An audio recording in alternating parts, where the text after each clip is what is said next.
दोस्तों नमस्कार। एक छोटी सी जानकारी दे रहे हैं, आप तक पहुंचाने की कोशिश कर रहे हैं। जो हमें जानकारी मिली है जमीन सर्वे के बारे में, बीते 20 अगस्त 2024 के दिन से बिहार में लगभग 45,862 गांव में जमीन का सर्वेक्षण होने जा रहा है और इसको लेकर लोगों के मन में उत्सुकता है। कहीं ना कहीं जानना चाहते हैं कि सर्वे होना क्यों जरूरी है।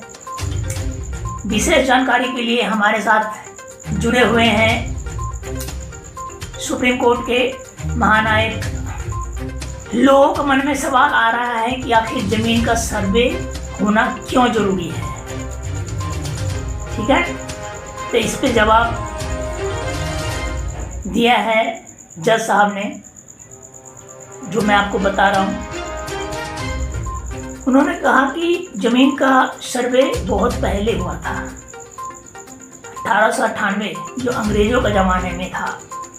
अंग्रेजों के ज़माने में सर्वे हुआ था और वो सर्वे 1920 तक चला।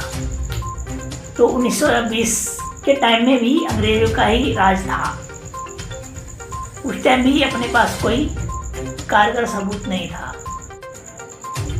तो उन्होंने कहा कि सर्वे में मुआवजा भी किया जाता है और उसमें ये भी बताया जाता है कि इस खेत का मालिक कौन है और दानी है, विरासत की है, दान किया गया है या विरासत की गई है, या उसके लिए कैंप लगाया जाएगा, किसके नाम पे है जमीन, इसका असली मालिक कौन है। असली मालिक और नकली मालिक, कब्जा माफिया या फिर दबंगी लोग जिसका जमीन ना है और वो कब्जा कर रखा है। जज साहब का कहना है कि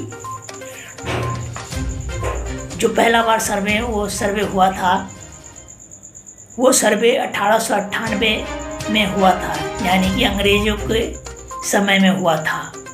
और वो सर्वे 1920 तक चला। उस टाइम भी अंग्रेज का ही राज था। तो ये सर्वे होना बहुत ज़रूरी है।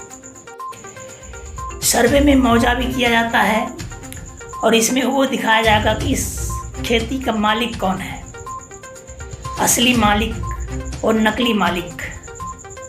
असली मालिक, नकली मालिक, कब्जा, माफिया, परिवार वाले दबा लेना, दबंग परिवार वाले कमजोरों परिवार को दबा के कब्जा कर लेना, ये सब इसमें डिक्लेयर होगा।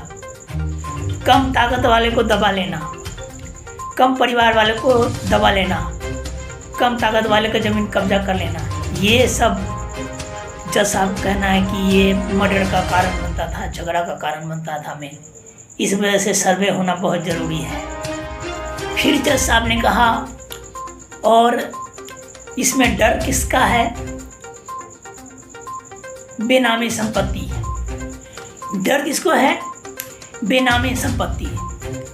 जिन्होंने अपनी ज़मीन मजदूर, ड्राइवर, बटाईदार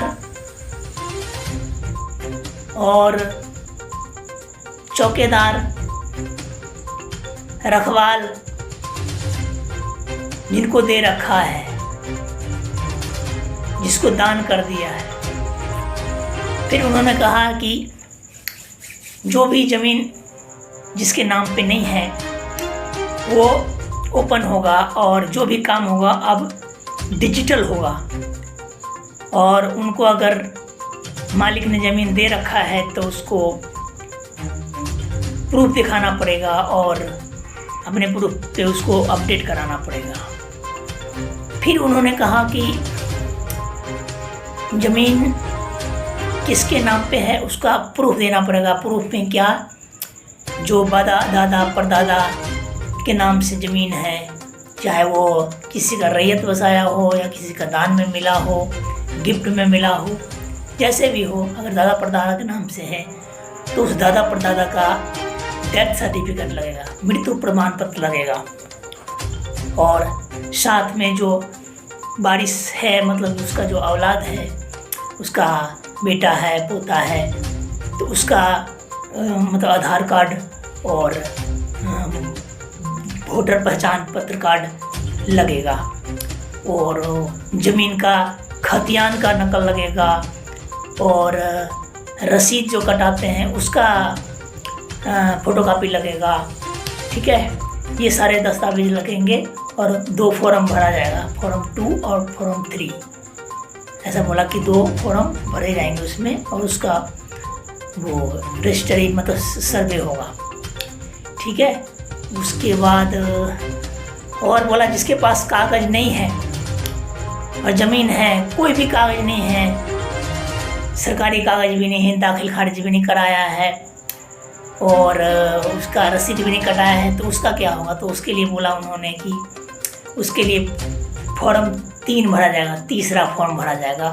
और उसके साथ में वंशावली लगेगा, वंशावली बनवाना पड़ेगा।